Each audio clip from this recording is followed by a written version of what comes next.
kita di Indonesia ini yang nggak paham fikih sholat berjamaah. Ya, imamnya dorong-dorongan. Imam harus ditetapkan, nggak boleh dorong-dorongan. Imam ditetapkan oleh pengurus masjid. Kapan qomat? Ketika imam sudah maju. Jangan jamaah yang nyuruh, qomat. Ini ada acara nih, nggak bisa. Imam yang punya hak kapan boleh qomat, kapan tidak qomat. Kalau qomat masih sedikit, kata imam, bentar. Imam yang punya hak. Ya. Kemudian Nabi SAW menyuruh kita di masjid khusyuk. Jangan ada, kata Nabi, jangan ganggu saudaramu dengan bacaan Quran. Sebagian kita, akhi, antara azan qomat, muazzinnya malah baca salawat.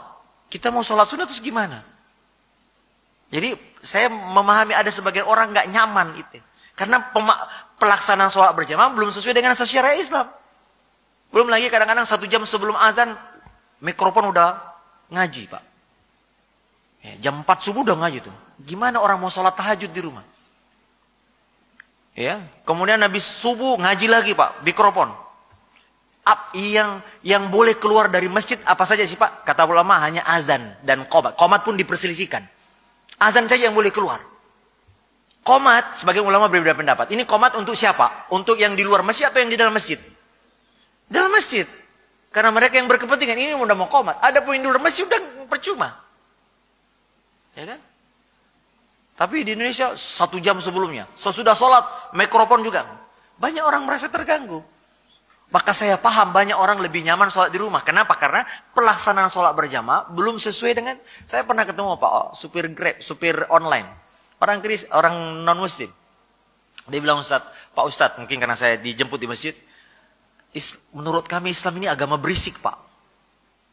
Itu siang malam. Itu ya mulai dari pengajian ibu-ibu.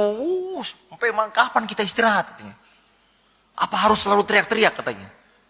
Islam yang seperti ini mereka pahami, Pak. Padahal Nabi SAW di masjid gak boleh suaramu jangan. Kenapa? Ada saudaramu yang sedang berdoa dan sholat. Tapi kita, akhi, Masya Allah, masjid ini ya, gak bisa kita khusyuk bertetangga dengan masjid. Banyak orang menghindari. Kenapa? Berisik, Ustaz. Saya ketemu ada seorang pilot. Ustaz, saya pindah nih. Saya punya bayi. Tapi jam 4 udah corong masjid itu keras banget. Habis maghrib sampai isya corong. 20 menit, 30 menit sebelum azan udah ngaji. Keras banget. Kita kalau ada tamu gak bisa ngapa-ngapain. Istrinya komplain ke pengurus masjid. Pak, tolong dikecilin, Pak. Bapak, ibu ini Islam atau setan katanya. Suara ngaji kok gini. Ya gimana orang mendengar Quran kan ada saatnya. Tidak setiap orang harus diperdengarkan Quran. Maka akhi, berusahalah kita melaksanakan sholat berjamaah dengan baik, Pak. Saya di masjid dekat rumah saya pernah dijemput oleh salah satu supir yang ya belum ngaji gitu. Tapi dia bilang, Ustaz, saya setiap sholat di masjid Ustaz dekat rumah itu kayaknya lebih tenang. Lebih khusyuk. Kenapa?